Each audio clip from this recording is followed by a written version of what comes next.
नमस्कार दोस्तों। आज के इस वीडियो में हम बात करने वाले हैं आप अपना कैरेक्टर सर्टिफिकेट घर बैठे अपने मोबाइल या लैपटॉप के माध्यम से कैसे बनाइएगा। तो दोस्तों, इस वीडियो में पूरी जानकारी स्टेप बाय स्टेप बताई जाएगी, तो वीडियो शुरू से अंत तक देखिए और चैनल तो सब्सक्राइब कीजिए। तो दोस्तों, उसके लिए अपने मोबाइल या लैपटॉप के क्रोम ब्राउज़र तो ओपन कर लेना है और यहाँ पे सर्विस प्लस टाइप करना है। तो जैसे मैं पहले से टाइप किया था, इस पर क्लिक करूँगा।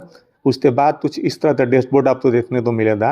उसके बाद RTPS3 जो दिख रहा है ना, इस पर क्लिक करना है। उसके बाद कुछ इस तरह का डैशबोर्ड आपको देखने को मिलेगा। इसका लिंक मैं डायरेक्ट वीडियो के डिस्क्रिप्शन में डाल दूंगा, जिस पे क्लिक करते आप डायरेक्ट यहाँ पे आ सकते हैं। उसके बाद दोस्तों थोड़ा सा नीचे स्क्रॉल करना है और ये गृह विभाग जो दिख रहा है ना, इस पे क्लिक करना है। यहाँ पे देख सकते हैं आचरण प्रमाण पत्र के लिए आवेदन, इस पे क्लिक करना है। जैसे ही क्लिक कीजिएगा थोड़ा सा पेज लोडिंग लेगा। उसके बाद कुछ इस तरह का डैशबोर्ड आपको देखने को मिलेगा।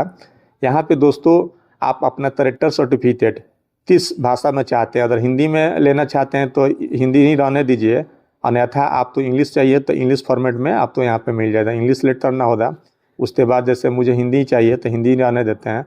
उसके बाद दोस्तों, अगर आप किसी पुरुष का अप्लाई कर रहे हैं तो पुरुष सेलेक्ट करना है, अगर महिला कर रहे हैं तो महिला का स्त्री सेलेक्ट करना है, और थर्ड जेंडर का कर रहे हैं तो थर्ड जेंडर सेलेक्ट करना है। यहाँ पे दोस्तों जैसे आपके नाम में श्री रहता है तो श्री लगाना चाहते हैं तो लगा सकते हैं या छोड़ भी सकते हैं। उसके बाद दोस्तों यहाँ पे जैसे मान लीजिए आपका नाम श्याम है, जैसे ही श्याम लिख के स्पेस डालिएगा यहाँ पे हिंदी हो जाएगा। तो वैसे ही श्याम कुमार, तो श्याम कुमार हो गया। वैसे ही यहाँ पे अपना नाम लिखना है और यहाँ पे अपने फादर का नाम लिखना है और यहाँ पे अपने मदर का नाम लिखना है। जैसे ही आप इंग्लिश में लिखिएगा यहाँ पे हिंदी हो जाएगा। उसके बाद थोड़ा सा नीचे आना है। अगर आप किसी महिला का अप्लाई कर रहे हैं तो यहाँ पे दोस्तों जैसे ही उसके हस्बैंड का नाम लिखिएगा यहाँ पे हिंदी में हो जाएगा। उसके बाद थोड़ा सा नीचे आना है। उसके बाद दोस्तों यहाँ पे आपके पास मोबाइल नंबर जो होगा यहाँ पे डालिएगा और साइड में कहीं भी लिख दीजिएगा तो इस पर OTP जाएगा। आपके नंबर पे OTP डालते वेरीफाई कर लेना है। उसके बाद दोस्तों यहाँ पे अपना राज्य सेलेक्ट हुआ है, पहले जैसे बिहार है, और यहाँ पे अपना जिला सेलेक्ट कर लेना है। जैसे आपका जो भी जिला है जिला सेलेक्ट कर लिए। उसके बाद थोड़ा सा नीचे आना है। यहाँ पे आपका अनुमंडल है, अनुमंडल सेलेक्ट कर लेना है।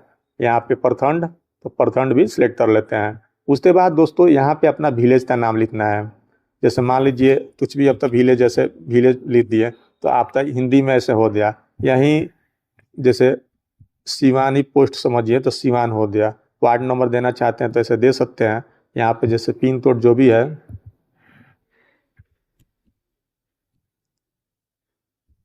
तो यहाँ पे अपना पिन कोड दे सकते हैं। उसके बाद दोस्तों थोड़ा सा नीचे आना है। यहाँ पे पूछ रहा है अगर ग्राम पंचायत से हैं तो ग्राम पंचायत सेलेक्ट कीजिए, अगर नगर निगम से हैं तो नगर निगम सेलेक्ट कीजिए, अगर नगर परिषद है तो नगर परिषद सेलेक्ट कीजिए, अगर नगर पंचायत हो तो नगर पंचायत सेलेक्ट कीजिएगा। तो फिर यहाँ से जो भी अब तक पंचायत है ये खुल जाएगा।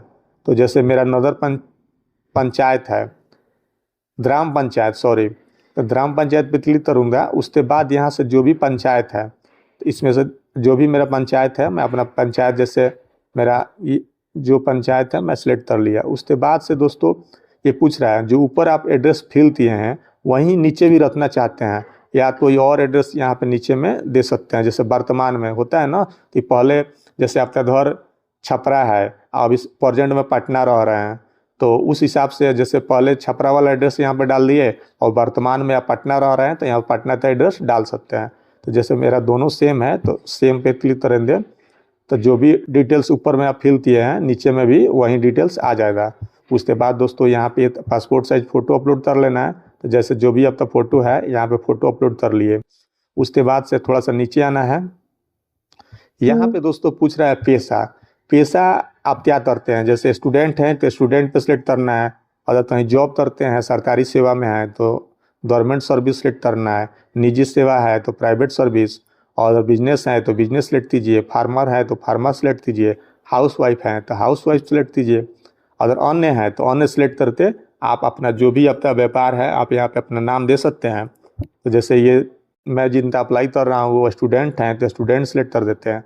उसके बाद से दोस्तों यहाँ पे आप आवेदन किस उद्देश्य से अपना कैरेक्टर सर्टिफिकेट बना रहे हैं तो यहाँ पे आप पासपोर्ट वेरिफिकेशन के लिए बनवा रहे हैं या किसी लाइसेंस के लिए बनवा रहे हैं या जैसे पेट्रोल पंप, गैस एजेंसी ये सब लेने के लिए ट्रैक्टर लगता है उसके लिए बनवा रहे हैं, या आप कोई ठेका लेना चाहते हैं उसके लिए मतलब अपना ट्रैक्टर बनवा रहे हैं, या किसी बैंक होता है ना CSP वगैरह उसमें भी ट्रैक्टर लगता है, तो उस या आप किसी नौकरी के लिए लग रहे हैं, सरकारी सेवा होता है ना, सरकारी सेवा अस्थाई सेवा में आप जॉब के लिए बनवा रहे हैं, तो इनका जॉब के लिए बन रहा है तो सरकारी सेवा के लिए ही अप्लाई होगा, इस पर सिलेक्ट करना है। अगर आप तक कोई और मैटर होगा तो अन्य सिलेक्ट करते हैं, आप तक जो भी जिस लिए आप बनवा रहे हैं आप वहाँ पे लिख सकते हैं। उसके बाद थोड़ा सा नीचे आना है, यहाँ पे दोस्तों आपका अस्थाई पता या वर्तमान पता या पिछला पता जो देना चाहते हैं आप यहाँ पे दे सकते हैं। जैसे अस्थाई पता ही सही रहता है तो अस्थाई पता पे सिलेक्ट करना है, और यहाँ जो भी आपका ज़िला है यहाँ से ज़िला सिलेक्ट कर लेना है, और यहाँ पे फिर थाना जो है थाना सिलेक्ट कर लेना है। यहाँ पे अपना फुल एड्रेस टाइप करना है, जैसे विलेज, पोस्ट, थाना और डिस्ट्रिक्ट भी लिख सकते हैं। उसके बाद से दोस्तों यहाँ पे आप तो 2 साल का एड्रेस देना रहता है। तो जैसे यहाँ पे अभी फरवरी चल रहा है ना, तो जैसे यहाँ पे फरवरी सिलेक्ट कर लेते हैं। उसके बाद से आप 2024 सिलेक्ट कर लिए, उसके बाद से यहाँ आप फरवरी सिलेक्ट कीजिएगा तो प्रॉपर 2 साल हो जाएगा, तो आप तो जनवरी सिलेक्ट करना पड़ेगा। उसके बाद से जैसे 2026 सिलेक्ट कर लिए, ओटी दीजिएगा, ओनली मंथ बोल रहा है तो आप जैसे जनवरी फिर से यहाँ पे सिलेक्ट कर देना है। तो ऐसे आप तो 2 साल का यहाँ पे डालना रहेगा। उसके बाद थोड़ा सा नीचे आना है, उसके बाद से जो कैप्चर कोड दिख रहा है ना, इस पे तो यहाँ पे फिल कर देना है, उसके बाद से सबमिट कर देना है। तो चलिए दोस्तों मैं अपना डिटेल्स अच्छे से फिल कर लेता हूँ, आप लोग भी कर लीजिए, उसके बाद से सबमिट करते हैं। तो दोस्तों मैं सभी डिटेल्स अच्छे से फिल कर दिया हूँ, उसके बाद कैप्चर कोड भी डाल दिया हूँ, उसके बाद सबमिट पे क्लिक करूँगा। थोड़ा सा पेज लोडिंग ले रहा है। तो दोस्तों जो भी आप डिटेल्स फिल किए थे एक बार ऊपर से लेते नीचे ले अच्छे से मिलान कर लेना है, और अगर आप तो लग रहा है कि सभी डिटेल्स सही भरे हैं तो ठीक है, अन्यथा थोड़ा सा नीचे स्क्रॉल करते आना है नीचे ले, और यहाँ पे आने के बाद आप एडिट कर सकते हैं अगर आप तो लग रहा है कि गलत हुआ है। तो अगर लग रहा है कि सब कुछ सही है तो यहाँ पे क्लिक करना है। उसके बाद दोस्तों कुछ इस तरह का डैशबोर्ड आपको देखने को मिलेगा। यहाँ पे दस्तावेज बोल रहा है, जैसे इनका आधार कार्ड आप अपलोड कर लीजिएगा, आधार कार्ड सेलेक्ट कर लिए। उसके बाद यहाँ पे आना है, आप जहाँ भी अपना फाइल रखे हैं आधार का, आधार सेलेक्ट कर लेना है और सेव पे क्लिक करना है। उसके बाद दोस्तों जो भी डिटेल्स है यहाँ पे आपको देखने को मिल जाएगा। आप यहाँ पे सबमिट कर सकते हैं या तो कैंसिल कर सकते हैं। तो सबमिट करना है, सबमिट कर दीजिए। उसके बाद कुछ इस तरह का डैशबोर्ड आपको देखने को मिलेगा। थोड़ा सा स्क्रॉल करके नीचे आना है और एक्सपोर्ट टू PDF पे क्लिक कीजिएगा, आप तो PDF डाउनलोड हो जाएगा यहाँ पे। अब इसे आप अच्छे से प्रिंट करके आप अपने पास रख सकते हैं। दोस्तों अगर आपका करेक्टर सर्टिफिकेट अप्लाई करने के बाद आप तो बहुत जल्दी में आपको करेक्टर सर्टिफिकेट बनवा लेना है, तो आप इसका प्रिंट लेकर और इसके साथ अपना आधार कार्ड अटैच कर लेना है।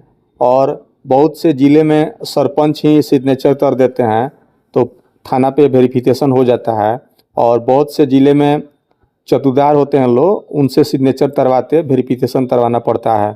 तो अपने पंचायत में पूछ लीजिएगा, लोग जो करते होंगे उनसे सिग्नेचर करवाते और तुरंत ही अपने थाना में ले आकर दे दीजिएगा, तो जल्दी में ही वेरिफिकेशन हो जाएगा और मात्र 15 दिन में ही आपका करेक्टर सर्टिफिकेट बन जाएगा। तो दोस्तों वीडियो अच्छा लगा हो तो चैनल तो सब्सक्राइब कीजिए और अपने दोस्तों के पास शेयर कीजिए। Thank you. Subscribe now and press the bell icon.